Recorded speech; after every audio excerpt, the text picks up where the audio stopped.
All right, today we're going to dive into the pretty incredible story of one single engineer who built a massive, massive fortune. And get this, he did it completely his own way. I mean, how does somebody even do that? It sounds kind of impossible, doesn't it? But here's the thing, this isn't some made-up story. We're going to break down exactly how this one guy actually pulled it off. Yep, just let that sink in for a second. Over $10 million. And he did it before he even hit 40. Now, this isn't some lucky lottery ticket. Nope. This is the result of a super specific, and I mean really intense, strategy. So, you're probably wondering, who is this guy behind this just staggering number? Well, online he goes by the name Godzilla Engineer.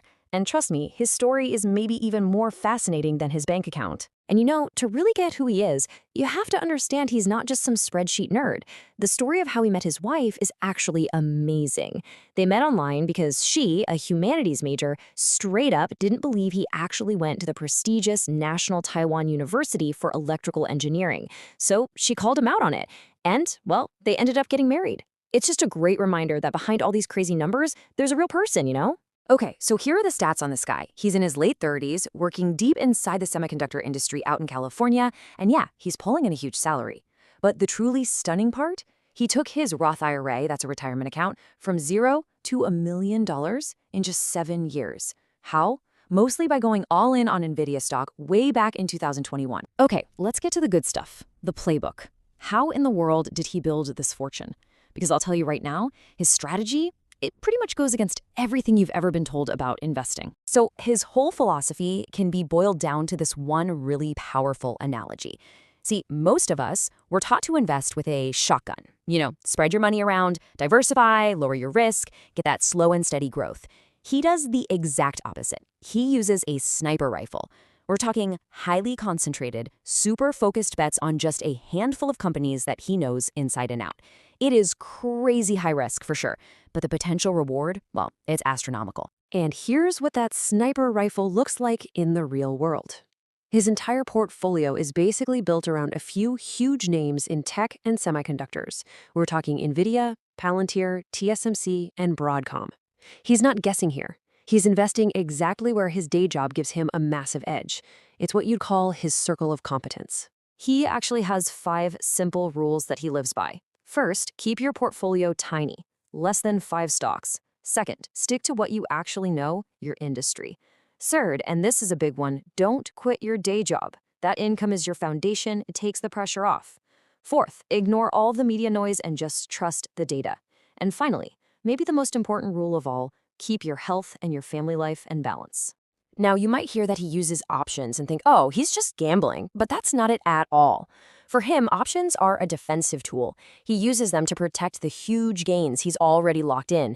And, this is super clever, to help manage that giant tax bill by strategically creating losses to cancel out some of his gains. But look, a $10 million net worth doesn't just magically appear. It absolutely comes with a price. So let's talk about the real-world costs, the trade-offs that come with this kind of intense strategy. Okay, first up, expenses. I mean, living in the heart of California's tech world is just insanely expensive. Think about this, $12,000 to $15,000 a month just for basic family stuff. And on top of that, he's got a mortgage that cost him about 160 grand a year in interest alone.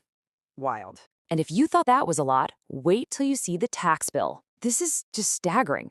From what we can tell from his income and gains, he paid over $2 million in taxes for 1 year. This is exactly why tax strategy is just as crucial as his investment strategy. There's a reason they say the rich fear taxes more than anything. But it's not just about the money, right? The personal costs are huge. We're talking about real non-financial trade-offs. His sleep schedule? Yeah, it basically lives and dies with the stock market. He thinks cooking is a waste of time, totally inefficient. And he operates on this really intense and honestly super stressful belief that missing out on a potential gain hurts way more than actually losing money. So, you've got all this money, all this stress, this crazy strategy. What's it all for? What's the end game here? What's the big philosophy that holds this whole thing together? Okay, so for the long haul, he's playing a different game. It's a strategy you hear about with the super rich called buy, borrow, die. It sounds morbid, but it's brilliant. Here's how it works. You buy assets that grow in value, like stocks. Then, instead of selling them and paying taxes, you borrow money against them for your living expenses. And then when you pass away, your heirs inherit the assets and the tax basis gets stepped up, basically wiping out the capital gains tax. It is a masterclass in preserving wealth across generations. And yet, after all that complex financial engineering, you know what he says is the most important thing? Happy wife, happy life. He truly believes that no amount of money, no investment win, is worth messing up the peace and harmony in his family. It's this really simple idea that keeps his whole high-stakes world grounded. So at the end of the day, his goal isn't just to have the biggest number in his bank account. He sees all this wealth as a tool, a way to get to the real prize, the freedom to actually experience life, second by second, not just rush through it on your way to the finish line. For him, the money is there to serve the life, not the other way around. And that's a huge difference. Which kind of leaves us with one big question to chew on, doesn't it? The Godzilla engineer's story is absolutely incredible, but is taking on this much risk, this level of extreme concentration, really a necessary part of building that kind of extraordinary, life-changing wealth? Or is this a blueprint that very, very few people could or even should try to follow?